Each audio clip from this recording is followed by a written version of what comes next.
নীতিমালা আমরা রাষ্ট্রীয়ভাবে ইনশাল্লাহ প্রণয়ন করতে পারবো। সেই লক্ষ্যে আজকে আমাদের যে কর্মসূচি শুরু হচ্ছে তাতে ইতিমধ্যে আমাদের সাথে যোগ দিয়েছেন প্রফেসর নসরুল কাদের, যিনি প্রিমিয়ার ইউনিভার্সিটির ভাইস চ্যান্সেলর। ওনাকে আমি অনুরোধ করছি একটি স্টেজে এসে আমাদের সাথে সম্পৃক্ত হওয়ার জন্য। আজকে আমাদের প্রথম বক্তা হিসেবে যিনি আসছেন প্যানেলিস্ট অ্যালফাবেটিক্যালি, উনি আব্দুল্লাহ আল মামুন, ঢাকা বিশ্ববিদ্যালয়ের সমাজ এবং রাজনীতি বিশ্লেষক, শিক্ষক। আপনারা হয়তো টকশোতে ওনাকে প্রায়ই দেখেন। উনি এখন আমাদের সামনে তরুণদের কর্মসংস্থানের জন্য কি করতে পারি সেটা একটা ইন্টারেক্টিভ প্রক্রিয়া আপনাদের সামনে উপস্থাপন করবেন। ধন্যবাদ। আমাকে তো সবাই মিলে ফাঁসায় দিচ্ছেন প্রথমে বক্তব্য দিয়ে। বদ্দা আর বুবু বলে মনে হয়, আমি যদি ঠিক না বলে থাকি। আমরা যখন চিটাঙের লোকের কথা বলি, আমার মনে হয় দুটো জিনিস তারা ভালো পারে। একটা হচ্ছে গরুর মাংস খাওয়া, একটা ব্যবসা করে। এর চেয়ে ভালো কিছু পারেন আপনারা? আর কি পারেন আপনারা? কি পারেন আপনারা? চিটাঙের মানুষ আর কি পারে? আর একটা জিনিস পারেন, ভালো ক্রিকেট খেলতে পারেন বোধহয়। না না, ভালো ক্রিকেট মনে হচ্ছে। ফুটবলও? ও, আপনারা কি না পারেন? আমি দেখি আপনারা ক্রিকেট কেমন খেলেন। আমি মাস্টার মানুষ, আমার টাকা পয়সা নাই, এই জন্য আসার সময় আমি টেনিস খেলি। 3টা বল নিয়ে এসেছিলাম, যে কেমন প্র্যাকটিস করেন। একেবারে মেয়েদের সঙ্গে এতই কম যে আমি দেখি এখান থেকে ক্যাচিংটা শুরু করি। ওয়েল ডান, প্রথম ক্যাচটা ভালো হয়েছে। এদিক থেকে একটু দেখি যে কত পিছনে যাওয়া যায়, আর একটা একটু দূরে দেই। বল যারা পেলেন না, আশাহত হওয়ার কারণ নাই। আজকে পৃথিবীর ইতিহাসে সবচেয়ে সংক্ষিপ্ততম প্রতিযোগিতায় সবচেয়ে ভালো পুরস্কার দিবেন আমাদের প্রধান অতিথি। আপনারা প্রস্তুত হয়ে যান। যারা 3জন বল ধরলেন একটু দাঁড়াবেন প্লিজ, পাওয়ার পয়েন্টটা অন করবেন। যে 3জন ক্যাচ ধরেছেন সামনে চলে আসেন। 3জন যারা ক্যাচ ধরেছেন সামনে চলে আসেন। যে 3জন ক্যাচ ধরেছেন সামনে চলে আসেন। না, পুরস্কার আছে, তবে এখন না, পরে। ক্যাচ ধরে কি পুরস্কার হয়? Please please. আপনি নাম বলবেন, 10 সেকেন্ড নাম বলবেন, কি করেন বলবেন, ভবিষ্যতে তারুণ্যের উৎসবে যোগ দিয়ে আপনি কি অর্জন করতে চান সেটা বলবেন। আমি রাশেদুল মাহমুদ শাহ। আমি একটা বেসরকারি কোম্পানির ম্যানেজার হিসেবে আছি। 5 বছর পর যদি ইলেকশনে বিএনপি ক্ষমতায় আসে, কোথায় দেখতে চান? বাংলাদেশ অবশ্যই সিঙ্গাপুর। আমরা অনেক সময় সিঙ্গাপুর একটা জিনিস, এত কিছু করতে গেলে কিছু হবে না। সিঙ্গাপুরকে অতিক্রম করতে অনেক কিছু লাগবে। প্রিসাইজ একটা, আপনি কি করতে চান? আমি তারেক রহমানের নেতৃত্বে বাংলাদেশ এগিয়ে যাবে। হয়নি, উত্তর দেয়া শেখ হাসিনার মতো বক্তব্য হচ্ছে। প্রিসাইজ হতে হবে। তারেক রহমান যেন বলে সবার আগে, ওরকম বলতে হবে। একটা, সবার আগে বাংলাদেশ। আর সেটা তো আমি বললাম। আপনি কি হতে চান 5 বছর পর?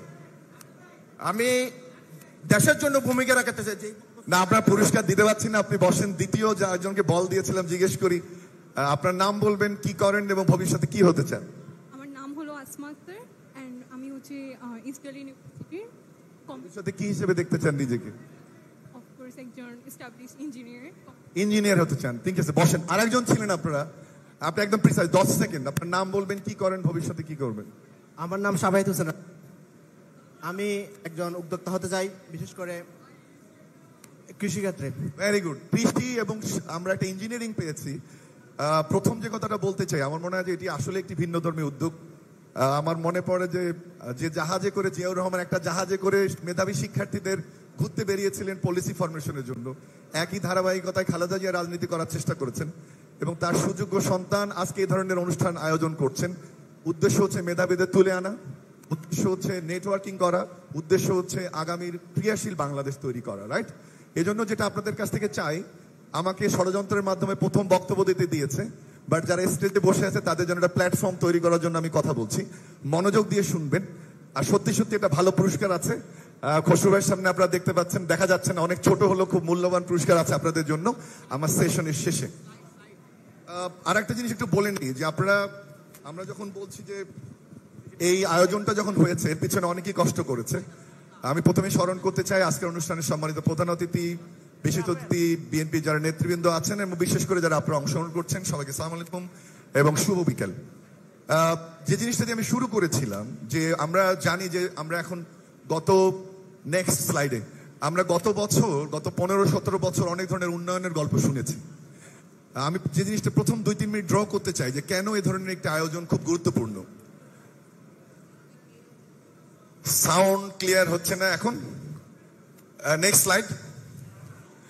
আপনারা দেখেন আওয়ামী লীগ বলতো যে আমাদের এখানে কর্মসংস্থানের বন্যা বয়ে গেছে। দেখেন 2013 সালে উৎপাদন বৃদ্ধিতে আদমশুমারি বলছে এখানে 41,10,000 অর্থনৈতিক ইউনিটের সংখ্যা ছিল, যেটা 14 সালে বেড়েছে না কমেছে? কতটুকু কমেছে? তাহলে উন্নয়নটা কোথায় গেছে? কর্মসংস্থান কোথায় গেছে? 2 নাম্বার দেখেন যে আমাদের কর্মসংস্থান ইউনিট পার অবদান, অর্থাৎ উৎপাদন খাতের অবদান 13তে ছিল 11.54%, আর আদমশুমারি 24-এ কত? একটু জোরে বলি, কমলো না বাড়লো? লাস্টের সংখ্যাটা কি? কর্মসংস্থান। কর্মসংস্থান 13তে কত সৃষ্টি হয়েছিল শেষ 10 বছরে, অর্থাৎ 3 থেকে 13 1,33,00,000। আর 10 বছর পরে 24-এ কত সৃষ্টি হয়েছে? কতটুকু? অর্ধেক হয়েছে না অর্ধেকেরও কম? রাইট। তাহলে এটাই হচ্ছে কর্মসংস্থানের চিন্তা। সেজন্য এই ধরনের আয়োজনের জন্য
প্রথম যুব উন্নয়ন নীতি কার সময় হয়েছিল এবং কত সালে কেউ বলতে পারেন? জিয়াউর রহমানের সময় কত সালে? বাংলাদেশে পলিটেকনিক ইনস্টিটিউট কত সালে হয়েছিল এবং কার নেতৃত্বে? বাংলাদেশ থেকে পোশাক রপ্তানি কার সময়? বাংলাদেশ থেকে দেশ গার্মেন্টস কার সময়? বা বাংলাদেশে প্রথম 1 কোটি যুবককে ট্রেনিং দেওয়া হয়েছিল কার সময়? এই সবগুলো তথ্য কিন্তু গত কিছু বছর হারিয়ে গিয়েছিল, কিন্তু সময় পাল্টিয়েছে, যুগ পাল্টিয়েছে, এই জন্য নতুন ভাবনা দরকার। সেই ভাবনাটা ভাবতে হবে আপনাদের, এবং যে জন্য আমি মনে করি যে আজকের আয়োজনটি আরেকটি দিক থেকে খুব গুরুত্বপূর্ণ। নেক্সট আসি আজকের এই শব্দটায়, যে কেন আমরা কি ভাবছি। সেখানে যে কাজটি জরুরি সেটি হচ্ছে একটা স্বপ্ন দেখা। স্বপ্নটা হবে গোয়িং বিয়ন্ড দি ইউজুয়াল বা আউট অফ দি বক্স স্বপ্ন। সেই স্বপ্নটা সারথিকার আমরা না আপনারা? আমরা আপনারা সবাই একসাথে। নেক্সট আমি 30 সেকেন্ড পজ দিব, আপনারা 1 নম্বরের সাব পয়েন্ট গুলো পড়বেন। 30 সেকেন্ড।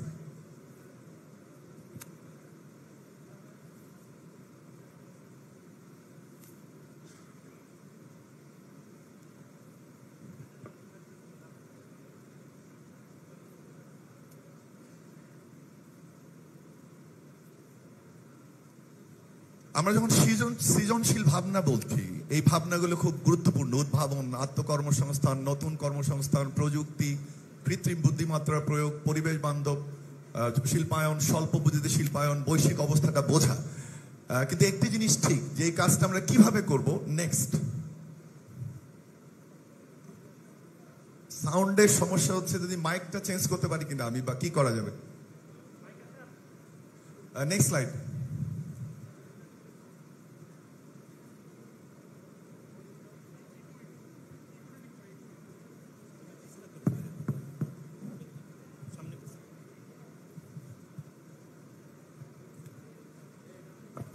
এখন ক্লিয়ার? নাসির এটা আগে দেওয়া উচিত ছিল। রেডি? ঠিক আছে, আমরা দ্বিতীয়টা দেখি। নেক্সট। এই শব্দগুলোর সাথে কিন্তু আমরা মোটামুটি পরিচিত। আমাকে যে ধারণা হেলাল ভাই গতকাল দিয়েছে, যে আপনারা কেউ ওখানে ইঞ্জিনিয়ার আছেন, কেউ ডাক্তার আছেন, কেউ ব্যবসায়ী আছেন, আসলে তার সাথে সম্ভবত যে শব্দটা যোগ করতে হবে, যে আপনি ধর টেক ডাক্তার, tech engineer, tech agriculturist, tech হেলথে আপনি টেক যোগ করতে হবে। অর্থাৎ গ্লোবাল যে মার্কেট এই মুহূর্তে, যেখানে আমাদের এমপ্লয়মেন্ট হতে পারে, যে মার্কেটটা প্রায় 8.5 লাখ ট্রিলিয়নের বা 8.5 ট্রিলিয়নের, সেটা বেড়ে আসলে 2026 সালে হবে 11.47। এটা কি তারেক রহমান একা করবে? এনি ভাই একা করবে? টুকু ভাই একা করবে? কাদের করতে হবে? তাহলে আমরা যে যে পেশায় আছি সেটার আসলে উৎকর্ষ সাধনের নামে হচ্ছে উদ্ভাবন, সেটার উৎকর্ষ সাধনের নামে হচ্ছে সৃজনশীলতা। সেই জায়গাটা আমাদের ভাবতে হবে, সেখানেই বিএনপির আগামী দিনের রাজনীতি, সেখানে আগামী দিনের বাংলাদেশ। নেক্সট, এই এই এই সব এই স্লাইডগুলোর সাথে আমরা সবাই পরিচিত, তাই না? এই লোগোগুলোর সাথে এমন কেউ আছেন যেখানে একটা লোগো চিনি না, আমরা প্রতিদিন ব্যবহার করছি, কিন্তু মনের মধ্যে প্রশ্ন জাগে না, অন্য জাতি যদি পারে আমরা কেন পারবো না?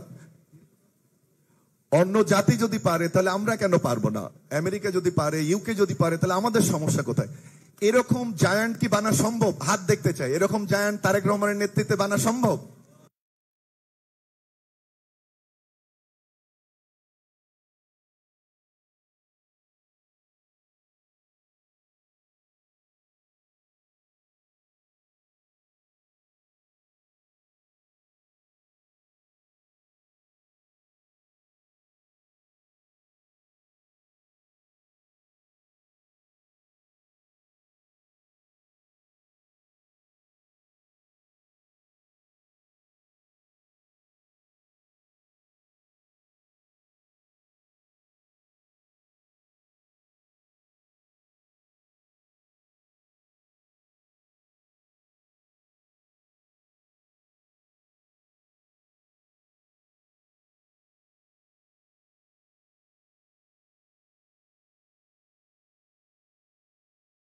এগুলো আমাদের দেশের বিখ্যাত কোম্পানিতে পরিণত হয়েছে, তাই না? এমনটি কোনটি এখানে আছে আপনারা চেনেন না? এর কোনটিকেই চেনেন না এমন আছে? খান একাডেমি, 10 মিনিটস স্কুল, পাঠাও, বিকাশ, এগুলো কারা করেছে? আমাদের দেশের তরুণরা না আমেরিকারা করেছে? কোন দেশের তরুণরা করেছে? কোন দেশের যুবকরা করেছে? তাহলে কি আমরা পারবো না? সেজন্য আসলে এই কর্মশালা, সেজন্যই আজকের এই উদ্যোগ, সেজন্যই এত বড় আয়োজন, এত কষ্ট। নেক্সট নেক্সট আরেকটি জায়গা, আমি জানি চট্টগ্রাম একটি কৃষি প্রধান এরিয়া, এখানে শিল্প প্রধান এরিয়া, ব্যবসা এখানে মূল মেরুদণ্ড, কিন্তু আমাদের দেশের অর্থনীতির একটি বড় মেরুদণ্ড কিন্তু এগ্রিকালচার। একটু আগে একটি ব্রাজিলের উদাহরণ দিলাম যে তারা কিভাবে এগ্রিকালচারে সফল করছে। নেক্সট, আমাদের পার্শ্ববর্তী দেশ।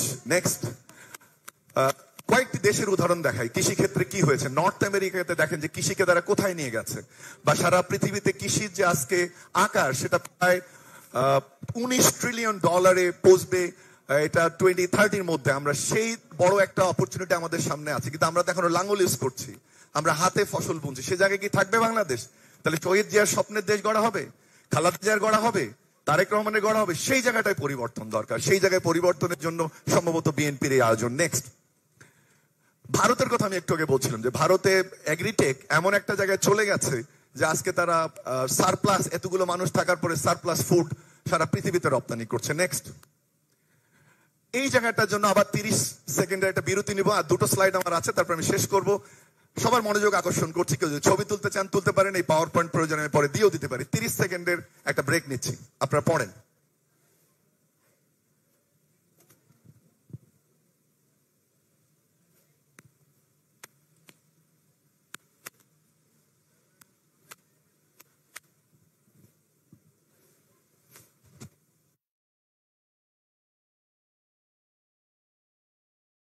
গুণাবলী যদি আত্মস্থ করা যায় তাহলেই কিন্তু সৃজনশীল বাংলাদেশ, নতুন বাংলাদেশ গড়া যাবে। আপনারা একমত আমার সঙ্গে? এর যে কোনো একটি, সবগুলো দরকার আছে, আর সবগুলো করতে পারলে ওই যে সোনার বাংলার গল্প শুনেছি সেই সোনার বাংলা না, সত্যিকারের সোনার বাংলা গড়তে দেবে, রাইট? এর একটি করতে পারলে। নেক্সট, আমরা নতুন এই আইডিয়াটির জন্য, যেটা 5 নাম্বার পয়েন্ট আমার লেকচারে, সেটা আগামীর বাংলাদেশ বিনির্মাণ। আমরা রেইনবো ন্যাশনের কথা আপনাদের অ্যাক্টিং চেয়ারম্যানের কাছ থেকে শুনছি, পুরো দমে সাপোর্ট করি।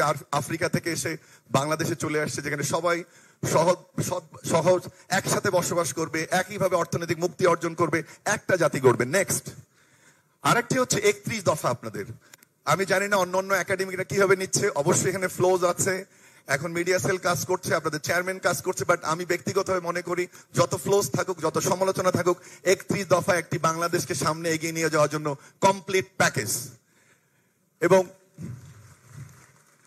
নেক্সট, এই যে নতুন অঙ্গীকার, এটি বাস্তবায়ন করবে কি খসরু ভাই একা, এনি ভাই একা, আর আমরা যে যার মতো ভাগ্য বিনিময় করবো? তাহলে কি বাংলাদেশ হবে? তাহলে কি উদ্ভাবন হবে?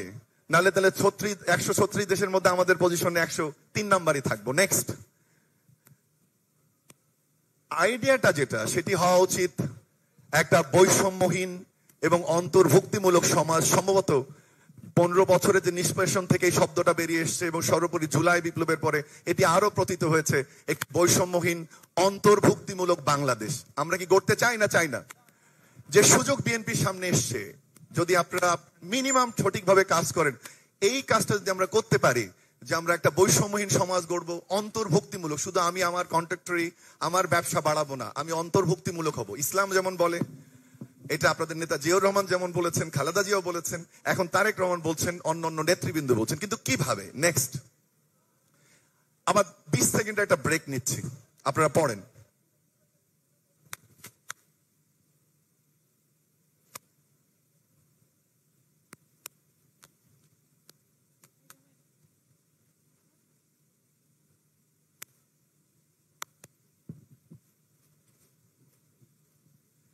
আবার একটা প্রশ্ন করি, এটা কি সবগুলো করার দরকার আছে না একটা করলেই হয়? আপনাকে যদি বলি যে আপনি কোনটা করবেন এখান থেকে, প্লিজ, আপনি তো এখন স্টিল ভেরি ইয়াং, বলেন। আমি আদর্শ মানুষ হতে চাই। আদর্শ মানুষ হতে চান? আপনি কি হতে চান? আপনাকে এখন ইয়াং মনে হয় আমার, আপনি কি হতে চান? আমি তো মনে করছি আমাদের মধ্যে একতাই থাকতে হবে। একতা থাকতে হবে, তার মানে এক একটা শব্দে ওখানে যে ব্যবহার, এটা একটি শব্দ যথেষ্ট জাতিকে পরিবর্তন করার জন্য। আমরা কি একমত? এখানেই শেষ করতে চাই আমি। তার আগে যে স্বপ্নটা নেক্সট, যে এই করণীয়গুলো আমি পড়ছি না, এটি আমি বিএনপি মিডিয়া সেলকে দেবো যে কি করণীয়। আমার মনে হয় যে এই জায়গায় আমি থামি, সময়ের স্বল্পতা। নেক্সট একটা বোধহয় গোলক ধাঁধায় পড়ে গেলাম, কি করব কি না করব কোনো দিশা দুয়ার পাচ্ছি না। আমি মাইকের জন্য 3 জনকে বলেছিলাম, প্লিজ আপনারা যে লোকেশনে থাকার কথা ওই লোকেশনে যাবেন। একটা ইলিউশনের মধ্যে আমরা আছি, বাট সবচেয়ে বড় যে জিনিসটি দরকার সেটি হচ্ছে সঠিক নেতৃত্ব। সবচেয়ে যে বড় জিনিসটি দরকার, জাতীয় পর্যায়ে, স্থানীয় পর্যায়ে, বিভাগীয় পর্যায়ে, জেলা পর্যায়ে যারা আগামী দিন বাংলাদেশকে নেতৃত্ব দেবে, তাদের নেতৃত্বে আমরা এগুতে চাই। সেই নেতৃত্ব হচ্ছে সম্ভবত সবচেয়ে বড় প্রয়োজন, যেটির একটি পরিবর্তন। অনেক দল নির্বাচনের কথা শুনলে গাত্র দেওয়া হচ্ছে, অনেক ধরনের পলিটিক্যাল ডায়ালগ শুনছি, কিন্তু তলে তলে বিএনপি যে কাজটি করছে সেটা হচ্ছে ওরকম একটি বাংলাদেশ, তারুণ্যের বাংলাদেশ, গণতন্ত্রের বাংলাদেশ। সেই কাজটা কিন্তু তলে তলে গত কিছুদিন করছে বিএনপি। সেই কাজটাতে আপনারা কিভাবে অন্তর্ভুক্ত হতে পারেন? তাহলে এটা স্বপ্নের যাত্রা। আমি আগেই বলেছি আমি মাস্টার মানুষ, আমার টাকা পয়সা নাই, কিন্তু আপনাদেরকে 5টা প্লেনের টিকিট দিচ্ছি। এই স্বপ্ন যাত্রায় আশা করি আপনারা আমার সঙ্গে সাথী হবেন। আর পুরস্কারের কথা বলেছিলাম, সেই পুরস্কারের পর্বটা আসলে এখন শুরু হচ্ছে। আমি 5টা প্লেনের টিকিট দিচ্ছি আপনাদের। এই 5টা প্লেনের টিকিট নিয়ে কে কোথায় যেতে চান, যে প্লেনের টিকিটটা পাবেন সরাসরি খসরু ভাইয়ের ওখানে চলে যাবেন, উনি টিকিটের মেইন কপি হ্যান্ড ওভার করবে। আমি এখান থেকে দেই, যদি দূরে সময় দেই, কোথায় গিয়ে ঠেকে, একটা একটু উল্টো দিক থেকে দেয় একটা। খসরু ভাই নিশ্চয়ই হতাশ করবেন না, 2টা। আর একটা টিকিট দেয় এখানে, অ্যাটলিস্ট কিছু না দিলে খসরু ভাই সেটা ছবি তুলতে পারবেন। এদিকে মুখ গোমড়া করে আপনাদের পৌঁছতে পারছি না সকাল থেকে, আপনাদেরকে না দিলে এটা অন্যায় হয়ে যাবে।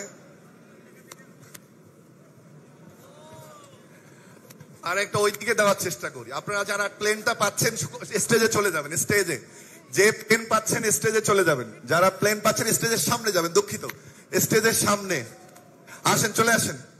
যারা প্লেন পেয়েছেন চলে আসেন স্টেজের সামনে। স্টেজের সামনে 5 জন, একজন মাইক নিয়ে আসবেন আমার সাথে, একজন একটা মাইক নিয়ে আসবেন।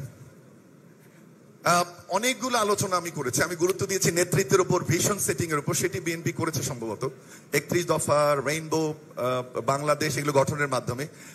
5 জন হওয়ার কথা, বাকিরা দ্রুত চলে আসবেন। সময় যেহেতু না, আমি শুরু করছি। প্রথমে প্রশ্নটা করেছিলাম, একজন বলেছিল ইঞ্জিনিয়ার হবে, আরেকজন বলেছিলেন আমি সফল ব্যবসায়ী, ভুলে গেছি আমি। বাট এই যে আলোচনাটা করলাম এতক্ষণ, আমরা বিএনপির যেদিকে দাঁড়াবেন, বিএনপির যে এত বড় আয়োজন, তার লক্ষ্য উদ্দেশ্য তো আপনারা, বাংলাদেশ ভবিষ্যৎ পরিবর্তন তারেক রহমান একা করবেন না, আপনাদেরকে নিয়ে করবেন। এই যে আমরা নতুন ভাবে একটা দোলা দিল, ব্রাজিলে কি হচ্ছে, ইন্ডিয়াতে কি হচ্ছে, অস্ট্রেলিয়ায় কি হচ্ছে, উদাহরণগুলো দিলাম। আমরা পিছিয়ে আছি সেই কথা বললাম। একটা জিনিস বলবেন যে আমি এইটা করে বাংলাদেশকে পরিবর্তন করব, এখান থেকে।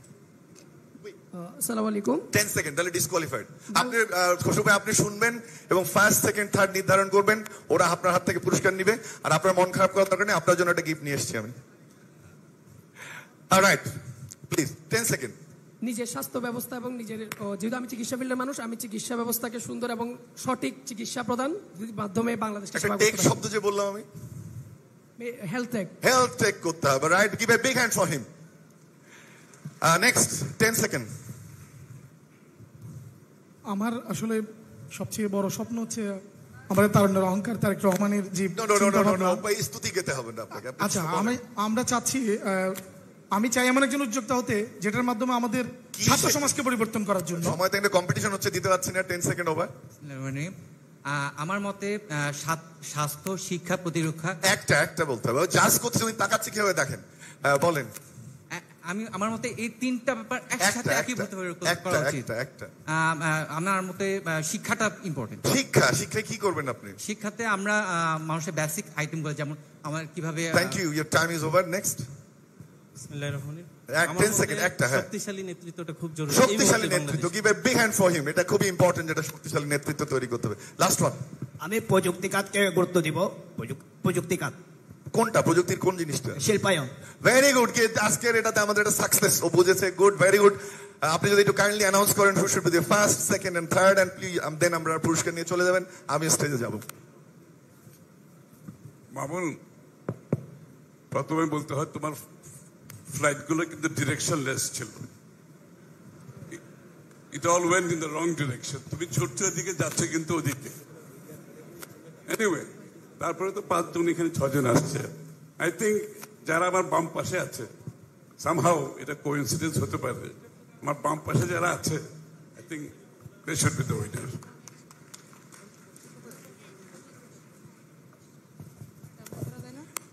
যতক্ষণ ওরা পুরস্কার নিচ্ছে না, এটা ছবি আপনার সঙ্গে থাকলে ভালো, আপনি হ্যান্ড ওভার করে দেন প্লিজ।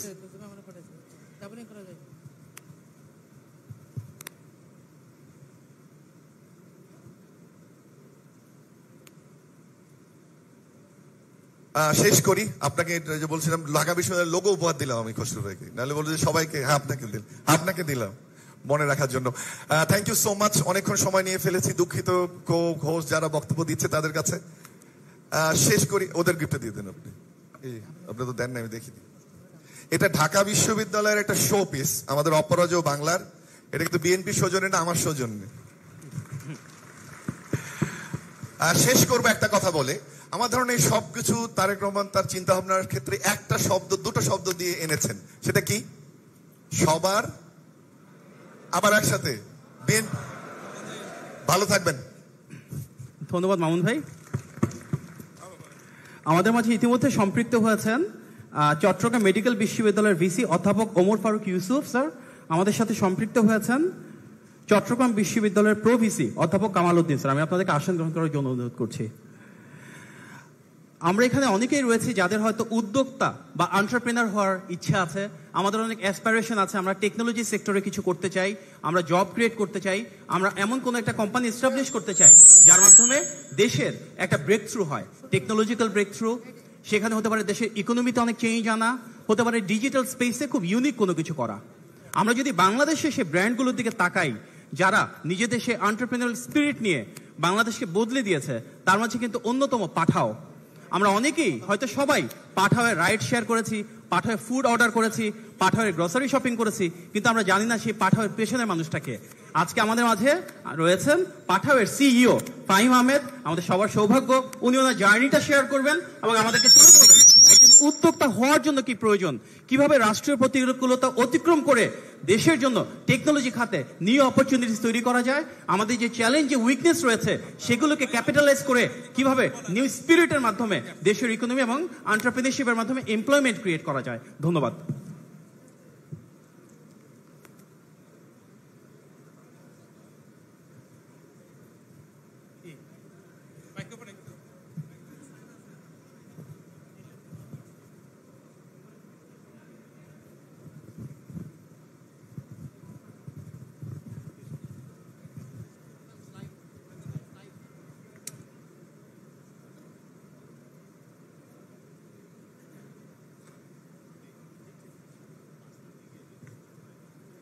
Hello.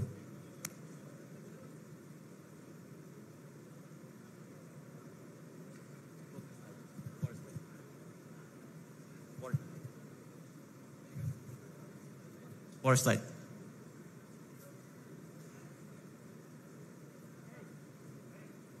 Pore slide যান। ভয়, এই একটা শব্দ, দুটা অক্ষর, কিন্তু নিশ্চয়ই এই কঠিন অনুভূতিটা আমরা সবাই কোনো না কোনো সময় ফিল করেছি। আমি যেরকম এখন ফিল করছি, বিশেষ করে এত বড় একটা অডিয়েন্সে, এই মঞ্চে আমার সাথে উপবিষ্ট এত জ্ঞানী, এত বিজ্ঞ এবং এত সুবক্তার মাঝে এখানে আপনার সামনে দাঁড়াতে আসলে ভয় হচ্ছে। Next slide. এখন তারুণ্যের মধ্যেও কিন্তু একটা ভয় কাজ করে। আমি কি চাকরি পাবো? 4 বছর 5 বছর অনেক দিন পড়াশোনা করলাম আমাদের পরিবারের থেকে সাহায্য নিয়ে, এখন কি আমরা সেটার প্রতিদান কি দিতে পারবো? আমরা কি নিজেকে গড়ে তুলতে পারবো? এবং মামুন ভাইয়ের আগের স্লাইডে যেটা তিনি দেখালেন, এই ভয়টা কিন্তু আসলেই যৌক্তিক। আমাদের প্রতি বছরে প্রায় 10 লক্ষেরও বেশি গ্র্যাজুয়েট বিশ্ববিদ্যালয় থেকে পার হয়। তো তার মধ্যে একটা বড় অংশ তারা অনেক দিনের জন্য কিন্তু বেকারত্বের মধ্যে ভোগে। তো এটার উত্তরণের পথ কি? এই ভয়টা কিন্তু তারুণ্যের মধ্যেও কাজ করে। পরে এখন এই ভয় কিন্তু পাঠকের মধ্যেও কাজ করেছিল। এখন বাইরে থেকে দেখতে সবকিছুই অনেক হয়তো চকচকে লাগে, মনে হয়তো যেন অনেক বড় পরিসরে আমরা কার্যক্রম চালাতে পারছি। কিন্তু আমরা যখন উদ্যোগটা শুরু করি আজ থেকে প্রায় 10 বছর আগে, তখন আমাদের মধ্যেও কিন্তু এই ভয়টা কাজ করেছিল, আমাদের এই উদ্যোগ কি সফল হবে। আমি নিজে অনেক দিন চাকরি করেছি বিদেশে এবং পরে বাংলাদেশে। আমি বিনিয়োগ সেক্টরে কাজ করেছি, ইনভেস্টমেন্ট ব্যাংকিং এ কাজ করেছি, প্রাইভেট ইকুইটিতে কাজ করেছি নিউ ইয়র্কে। তারপর 12 বছর আগে বাংলাদেশে ফিরে এসে আমি মিড সাইজ বিজনেসকে অর্থায়ন করেছি। কিন্তু তারপরেও উদ্যোক্তা হওয়া এটা আমার জন্য কিন্তু একটা নতুন জিনিস ছিল, এবং পাঠকের সাথে অন্যরা যারা যুক্ত তাদের জন্য এটা নতুন ছিল। এবং এটা আমার জন্য নতুন কি, এটা আমার পরিবারে আমার ভাই বোন বাবা মা ইনফ্যাক্ট 3-4 প্রজন্ম ধরে কেউই কিন্তু উদ্যোক্তা হয়নি, কেউই কখনো ব্যবসা হয়নি। তো এই সাহসটা কোথায় পাবো? এখন উদ্যোক্তাদেরকে বলা হয় যে ইটস দ্য লোনলিয়েস্ট জার্নি, কারণ অনেক কিছু পড়াশোনার শিক্ষা আমরা ইউনিভার্সিটিতে কলেজে স্কুলে পেয়ে এসে থাকি, কিন্তু উদ্যোক্তা হওয়ার শিক্ষাটা কিন্তু আমরা খাতা কলমে পাই না। তো কি করে সফল হব, এই ভয়টা কিন্তু আমাদেরকে অনেক দিন নাড়িয়েছিল। এরপরে বাংলাদেশেও কিন্তু আমাদের একটা ভয়ের সময়ের মধ্যে দিয়ে আমরা অতিক্রম করেছি গত 15 বছর। সেই ভয়টা ছিল আমরা কি এই শৃঙ্খল থেকে মুক্ত হতে পারবো, আমরা কি এই বিশাল শক্তিমান এই প্রবল পরাক্রমশালী একটা সরকারের মাঝে নিজেদের মর্যাদা অর্জন করতে পারবো, আমরা কি আমাদের যে মেধার বিকাশটা করতে পারবো, আমরা কি সেকে বাস্তবে নিতে পারবো। তো এই ভয় থেকে উত্তরণের পথ কি? খুব কোইন্সিডেন্টালি এই ভয় অতিক্রম করার সুযোগ সেটা কিন্তু করে দিয়েছে আরো একটা ছোট্ট শব্দ। সেই শব্দটাও 2 অক্ষরের। পরের স্লাইড। সেটা হলো আশা, হোপ। জাস্ট লাইক ফিয়ার 4টা লেটার, ইংরেজিতে হোপেরও 4টা লেটার। এই আশার আরেকটা শব্দ আছে, আকাঙ্ক্ষা, অ্যাসপিরেশন। সেটাই আমাদেরকে ভয়কে অতিক্রম করতে সাহায্য করে। পরে যাই। তো তারুণ্যের জন্য এই ভয় কি করে অতিক্রম করা গেল? সেই আকাঙ্ক্ষা থেকে যে আমরা আমাদের জীবন ও জীবিকার মানকে এগিয়ে নিয়ে যাব, এবং সেই ধারণা থেকে কিন্তু গত 10 বছরে পাঠকের পথ চলার সাথে ডিজিটাল ইকোনমির সাথে তারুণ্যের সংযোগ ঘটল। এই প্ল্যাটফর্মের মাধ্যমে আমরা 3 লক্ষেরও বেশি gig economy workers, daily earners, যারা প্রতিনিয়ত ডেইলি আর্ন করে যাচ্ছে আমাদের প্ল্যাটফর্মে। তারা রাইড সেবা প্রদান করে মোটর বাইকে, গাড়িতে, বাইসাইকেলে খাওয়া দৌড় পর্যন্ত পৌঁছে দিচ্ছে। এইভাবে তারা তাদের জীবনমানকে এগিয়ে নিয়ে যাচ্ছে। এবং এখানে অনেকেই কিন্তু শিক্ষিত তরুণ, শিক্ষিত যুবক, অনেকেরই কিন্তু ব্যাচেলার্স মাস্টার্স ডিগ্রি আছে। কিন্তু শুধু এই গিগ ইকোনমিতেই কিন্তু তারুণ্য থেমে নেই। ডিজিটাল ইকোনমির সাথে আরো সংযুক্ত হচ্ছে তারা কিভাবে? ডিজিটাল এন্টারপ্রেনিউর হচ্ছে, তারাও ছোট বড় মাঝারি উদ্যোক্তা হচ্ছে। এরকম 2 লক্ষেরও বেশি উদ্যোক্তা আমাদের সাথে যুক্ত হয়েছে আমাদের প্ল্যাটফর্মে। তারা ই কমার্স সেবা প্রদান করছে, তারা ফেসবুকে তাদের পণ্য বিক্রি করছে, এবং সেই পণ্য আমরা দূর দূরান্ত সারা দেশব্যাপী পৌঁছে দিচ্ছি। ইনফ্যাক্ট আপনারা হয়তো জেনে খুশি হবেন যে আমাদের 70% বেশি পণ্য ঢাকার বাইরে ডেলিভার্ড হয়, এবং প্রায় 15 থেকে 20% পণ্য কিন্তু আসে এই চিটাগং শহর থেকে। সো এটাই আমাদের ফেসবুক এবং অন্যান্য সামাজিক যোগাযোগ মাধ্যম এবং অন্যান্য ই কমার্স প্ল্যাটফর্মের মাধ্যমে যারা তাদের ব্যবসার প্রসার ঘটাচ্ছে তাদেরকে আমরা অনেক দূর নিয়ে যেতে পারছি। এর সাথেও যুক্ত হয়েছে আরো 5 লক্ষেরও বেশি আইটি সার্ভিসেস প্রফেশনাল ফ্রিল্যান্সার্স, যারা কোডিং করে, ডিজাইন করে দেশে এবং বিদেশে কাজ করছে এবং আয় উপার্জন করছে এবং তাদের পরিবারের সেই আকাঙ্ক্ষাকে বাস্তবে রূপ দিচ্ছে। পরে যদি আমরা যাই, পাঠাও, আমরা আমাদের সেই ভয়টাকে কি করে অতিক্রম করলাম, কি করে আমরা ইনভেস্টমেন্ট রেজ করব, কি করে আমরা ব্যবসাটা শুরু করব, আমাদের যে প্রোডাক্টটা সেটা কি আমরা সাকসেসফুল করতে পারবো নাকি, সেটাকে কি আমরা প্রফিটেবল করতে পারবো নাকি, এই চিন্তা কিন্তু আমাদের মাথায় সারা দিন সারা রাত ঘুরতো। কিন্তু একটা জিনিস আমরা পরে খেয়াল করলাম যে আমাদের সাথে কিন্তু আমাদের কাস্টমাররা প্রতিদিন কথা বলে। সেই কথাটা কিভাবে বলে? সেটা কি আমাদের কল সেন্টারে কল করে বলে? না, সেটা আমাদের সাথে সেই কথাটা বলে in the most powerful way possible. তাদের যদি আমাদের প্রোডাক্ট, আমাদের সার্ভিসগুলো পছন্দ হয়, তাহলে তাদের কষ্টে উপার্জিত যে ইনকাম, যে আয়, সেটা আমাদের উপরে তারা ব্যয় করে। সেজন্যই আমাদের মূল মন্ত্র হয়ে দাঁড়িয়েছে এবং আমাদের কোর ভ্যালু হয়ে দাঁড়িয়েছে to build products that customers love and are not just willing, happy to pay for. যেই প্রোডাক্ট, যে পণ্য সেবা আমরা আমাদের গ্রাহকদের মাঝে, আমাদের ইউজারদের মাঝে পৌঁছে দিব, আমাদের কাস্টমারদের মাঝে পৌঁছে দিব, সেটা পেয়ে তারা খুশি হবে এবং তারা তাদের কষ্টে উপার্জিত আয় আমাদের সাথে এখানে খরচ করবে। এবং সর্বশেষে বাংলাদেশ 15 বছরের স্ট্রাগল এবং আমাদের যে ক্ষোভ, ত্যাগ এবং সেই সাথে আকাঙ্ক্ষা, এটারই কিন্তু পুঞ্জীভূত হয়ে এসছে এবং তারই প্রতিফলন, তারই একটা বিশাল বিস্ফোরণ ঘটেছে আমাদের এই জুলাই অগস্ট গণ অভ্যুত্থানের মাধ্যমে। কিন্তু এটাই কিন্তু আমাদের পথের শুরু। আমরা এখন একটা গণতান্ত্রিক প্রক্রিয়ার সামনে উপনীত হয়েছি এবং আমরা এমন একটা দেশ গঠন করতে চাই, এমন একটা অর্থনীতি গঠন করতে চাই, এমন একটা ডিজিটাল ইকোনমি তৈরি করতে চাই, এমন একটা তারুণ্যের ভবিষ্যৎ তৈরি করতে চাই যেটা সত্যি সকলের জন্য। এবং যেহেতু এটা সকলের জন্য, সেই জন্য আমাদের সকলেরই একই মঞ্চে এসে আলোচনা করতে হবে, আমাদের মত বিনিময় করতে হবে। সেজন্য আমি বিশেষ করে ধন্যবাদ দিতে চাই বিএনপিকে এবং বিএনপির সাথে ছাত্র দল, যুব দল এবং স্বেচ্ছাসেবক দলকে এই প্রোগ্রামটা অর্গানাইজ করার জন্য। কারণ এই মত বিনিময়ের মাঝে আমাদের এখানে একাডেমিক্স, পলিটিক্যাল অ্যানালিস্টস, আমাদের এখানে আর্টিস্টস আছেন, এখানে আমাদের ওপিনিয়ন লিডার্স আছেন, সেই সাথে এন্টারপ্রেনিয়র্স। আমরা যুক্ত হতে পেরেছি আমাদের এক্সপিরিয়েন্সগুলো শেয়ার করার জন্য এবং আপনাদের কাছ থেকে শোনার জন্য কি করে আমরা এই নতুন অর্থনীতি এবং নতুন সামাজিক কাঠামোটাকে গঠন করতে পারি দ্যাট ইজ ট্রুলি ইনক্লুসিভ এবং যেটা সত্যি সবার জন্য বাংলাদেশ। এখন এর আগের দুটো শব্দ কিন্তু দুটো অক্ষরের ছিল এবং সেগুলো বেশ কঠিন, সেটা ভয় এবং আশা। এখন এই আকাঙ্ক্ষাকে বাস্তবে নিয়ে যাওয়ার জন্য আমাদের শব্দে দুটো অক্ষরের বেশি লাগবে, কারণ কাজটা কিন্তু আসলে কঠিন। সেটা হলো পরিবর্তন, চেঞ্জ। এটা আরো একটা শব্দ আছে, সেটা হলো আরো কঠিন, ট্রান্সফরমেশন অ্যান্ড রূপান্তর। এই প্রক্রিয়ার মাধ্যমে আমাদের এখানে যেতে হবে। তো সেখানে আমাদের কি কি করণীয় তারুণ্যের জন্য? আমরা যদি প্রথমে যাই, সেটা হলো মাইন্ডসেটের পরিবর্তন, মাইন্ডসেটের ট্রান্সফরমেশন। সেটা কি রকম? এখানে অনেকেই আপনারা এসএসসি, এইচএসসি করে এসছেন।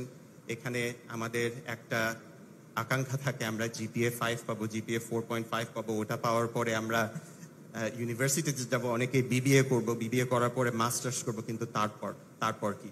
তো এই যে গতানুগতিক ধারা, এই গতানুগতিক ধারা থেকে আমাদের মাইন্ডসেটটা বেরিয়ে নিয়ে আসতে হবে। আমাদের স্কিলটা তৈরি করতে হবে নট অনলি বর্তমানের জন্য বাট অলসো ভবিষ্যতের জন্য। কিন্তু সেটা কিভাবে, সে ব্যাপারে 1 মিনিটের মধ্যে আসছি।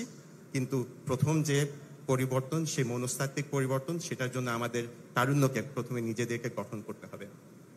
এরপরে পাঠাওয়ের জন্য কি করতে হবে? Big bold bats. আমরা যেরকম এগিয়ে যাওয়ার জন্য কঠোর পরিশ্রম দিয়েছি, পুরো বাংলাদেশের মানুষ অনেক ত্যাগ স্বীকার করেছে, এখন আমাদের আগামীর জন্য বেশ কিছু আমরা বিগ বোল্ড ব্যাটস নিচ্ছি। প্রথম যে ব্যাগটা নিচ্ছি সেটা হলো আমাদের লজিস্টিক্স সেক্টরের সম্প্রসারণ। আমরা অলরেডি বাংলাদেশের প্রত্যেকটা উপজেলায়, প্রত্যেকটা গ্রামে, একেবারে প্রত্যন্ত অঞ্চলে দোরগোড়া পর্যন্ত আমাদের পণ্য এবং সেবা ডেলিভার করে যাচ্ছে আমাদের সেই 2 লক্ষ মার্চেন্টের জন্য। এটাকে আমরা আরো ঘনীভূত করতে চাই, আমরা আমাদের বিজনেসের সম্প্রসারণ করতে চাই। আমরা লজিস্টিক্স সেক্টর যাতে করে আরো দ্রুত পণ্যগুলো আপনাদের তার প্রান্তে পৌঁছে দিতে পারে এবং আপনাদের উদ্যোক্তা হয়ে তৈরি করতে যাতে আমরা সহায়ক ভূমিকা নিতে পারি, সেটার জন্য আমরা কিছু পদক্ষেপ নিচ্ছি।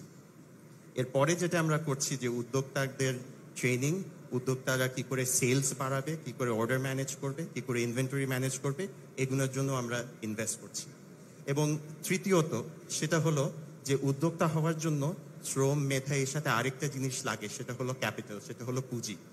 এখন বেশিরভাগের উদ্যোক্তা, বিশেষ করে তরুণ উদ্যোক্তা, ফর্মাল সেক্টরে লোন থেকে বঞ্চিত। তো আমাদের সেক্টরে কিন্তু আমাদের বিশাল পরিমাণে ডেটা আছে, সেটা আপনাদের ট্রানজাকশন থেকে, আপনারা যখন একটা রাইড নেন, আপনারা যখন একটা ফুড অর্ডার করেন, বা আপনারা যখন একটা পণ্য ডেলিভার্ড হয়, আমরা কিন্তু একটা ইনফরমেশন গ্যাদার করতে পারি যে যে বিক্রেতাটা বিক্রি করছে তাদের ব্যবসা বৃদ্ধি করার প্রচেষ্টাটা কীরকম, এবং সেই ডেটাকে আমরা হারনেস করে আরও ডিজিটাল ক্রেডিট আপনাদের দ্বারপ্রান্তে আমরা নিয়ে আসতে পারি। তো এই তিনটো জায়গায় আমরা এখন নজর দিচ্ছি।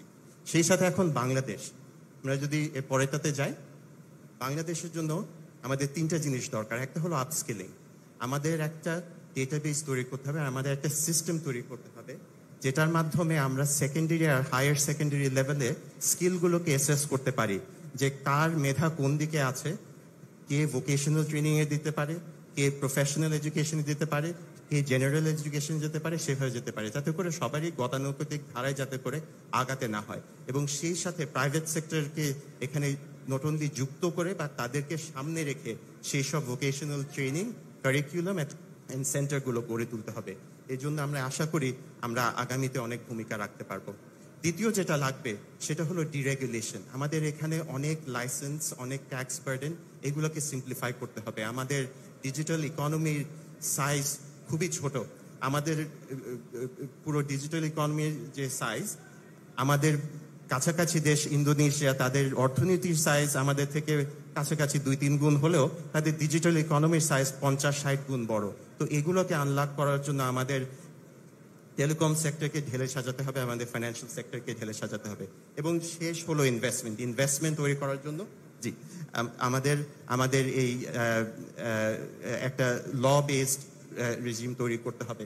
বাট একটা প্রাক্তন ইনভেস্টর হিসাবে আমি যেটা বলবো সেটা হলো যে ইনভেস্টমেন্টের জন্য আমাদের একটা আউটলুক থাকে, আমাদের নির্ধারণ করতে হয় ভবিষ্যৎটা কেমন হবে।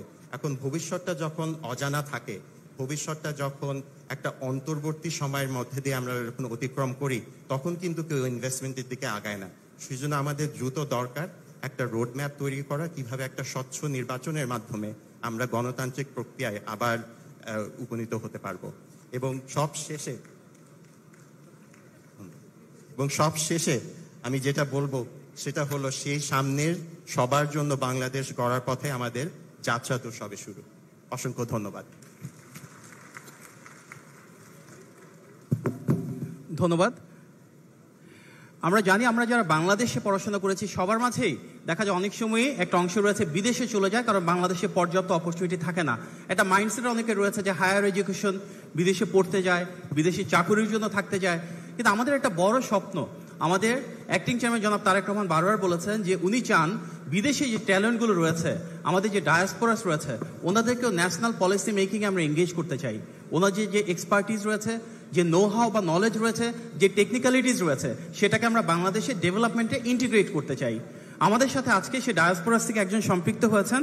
উনি যুক্তরাষ্ট্রের অন্যতম একটা নামী বিশ্ববিদ্যালয়, যেটাকে আইভি লিগের বলা হয়, কর্নেল ইউনিভার্সিটি, সেখানকার একজন লেকচার হিসেবে কাজ করছেন কমিউনিকেশন ডিপার্টমেন্টে।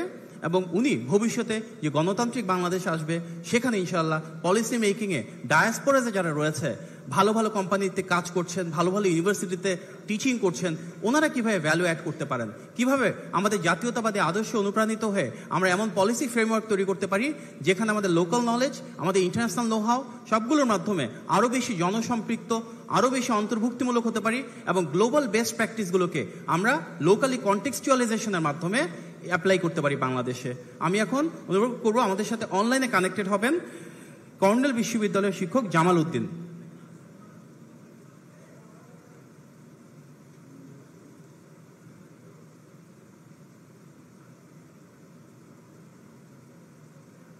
ধন্যবাদ মাহাদি ভাইকে।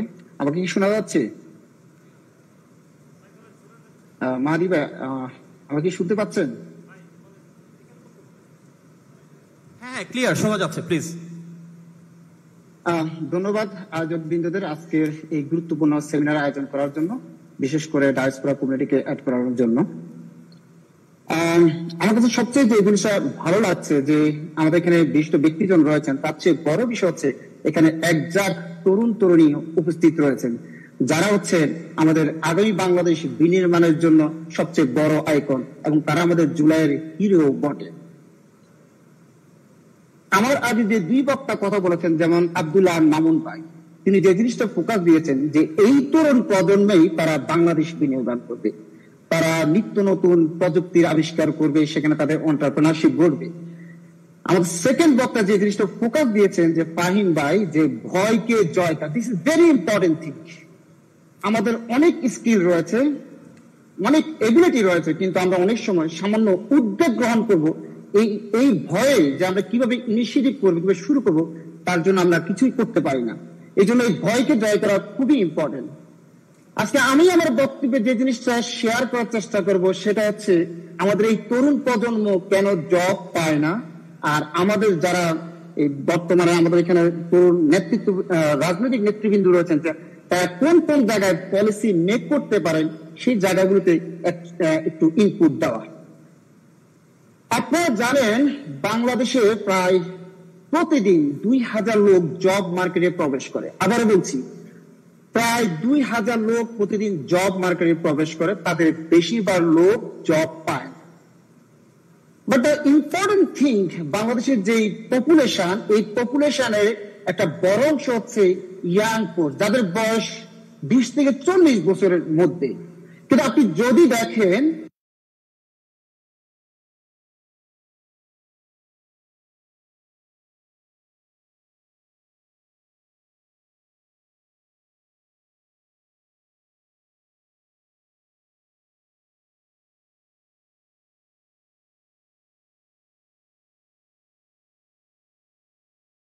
কিছু তো বক্তা কিছু বিষয় ইন্ডিকেশন দিয়েছেন। প্রথমে আমাদেরকে আন্ডারস্ট্যান্ড করতে হবে আমাদের যারা বেকার, যারা যুব সমাজ রয়েছে, তাদের ডেমোগ্রাফিটা কি, এবং এটা বোঝার জন্য আমাদের যে জিনিসটা একটা ন্যাশনাল ডাটাবেস থাকা প্রয়োজন। ন্যাশনাল ডাটাবেস কেন থাকা প্রয়োজন? এটা ন্যাশনাল ডাটাবেস থাকলে আমি বুঝতে পারবো যে আমার কতজন লোক বেকার রয়েছে। আপনি বলতে পারেন যে আমাদের পরিসংখ্যান গুরুত্ব মতে আমাদের এখন বেকারের সংখ্যা 4.5% অথবা 25-30 লাখ লোক। It's a very simple, right? এই যে ডাটা, এই ডাটাটা কতটুকু সত্য, it's a false, fabricate or like a ridiculous data. আপনি চিন্তা করেন সৌদি আরব সবচেয়ে বেশি তারা ফরেন ম্যান পাওয়ার হায়ার করে, ফরেন লেবার উপর তাদের ইকোনমি দাঁড়িয়ে আছে, প্রায় 1.30 লাখ লোক তারা হায়ার করে। সেখান থেকে আমরা 25 থেকে 30 লাখ লোক আমরা ইম্পোর্ট দিই। ওই দেশের বেকারত্বের সংখ্যা আপনি যদি গুগল করে দেখবেন 3.5% থেকে 3% তাদের বেকার হয়েছে। আপনি সাউথ কোরিয়ার দিকে তাকান, সাউথ কোরিয়া অনেক উন্নত কান্ট্রি, তাদেরও 3% বেকার হবে, সেক্ষেত্রে আমাদের 4% বেকার। এটা কি খুব বেশি অ্যালার্মিং? তার মানে এই যে ডাটা আমরা দেখছি, এটা হয়তো কারেক্ট না। এই জন্য আমাদের যদি একটা ডাটাবেস থাকে, আমরা প্রকৃত সংখ্যাটা জানবো। শুধু প্রকৃত সংখ্যা জানবো না, এই প্রকৃত সংখ্যা জানার সাথে আমরা তাদের ডেমোগ্রাফিটা জানতে পারবো যে আসলে আমাদের বেকার কোন কোন জেলায় সবচেয়ে বেশি বেকার হয়েছে। নোয়াখালীতে কত বেকার, রংপুরে কত বেকার। যদি আমার রংপুরে বেশি বেকার থাকে, তাহলে এই যে আমরা আজকে এই যে অনুষ্ঠান আয়োজন করা হয়েছে, তাহলে এই যে রাজনৈতিক নেতৃত্ব যদি তারা সামনে ক্ষমতা আসে, অথবা যারাই ক্ষমতা আসবেন, তারা ওই জায়গাটা ফোকাস যে আমার রংপুরে বেশি বেকার আছে, তো আমাদের এখান থেকে এমপ্লয়মেন্ট বেশি করতে হবে।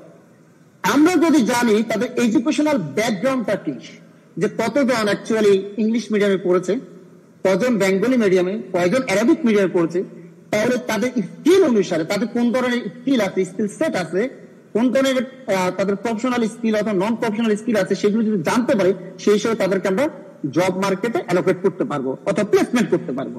তো এই জন্য একটা ন্যাশনাল ডাটাবেস থাকা প্রয়োজন। This is number 1 point. কারণ এই জিনিসটা না থাকলে আমরা বুঝতে পারবো, আমি প্রবলেমটা যদি আমি না বুঝি, ওইটা আপনার ডাক্তারের কাছে গেলে কি হয়, ডাক্তার ডায়াগনোসিস করে, তাই না? ডায়াগনোসিস করে আপনাকে ওষুধ দেয়। ঠিক আমাকে প্রবলেম আইডেন্টিফাই করে, this is the first one. এই প্রবলেম আইডেন্টিফাই না করলে আমরা পলিসিও মেক করতে পারবো না, আমরা ইমপ্লিমেন্টেশনও করতে পারবো। So we should focus on that. My second point, to understand our existing labour market. যদি এক্সিস্টিং লেবার মার্কেট দিয়ে তাকাই, আমাদের 3টা সেক্টর। Number 1 is agriculture. আমাদের 40% man power employed in the agriculture sector.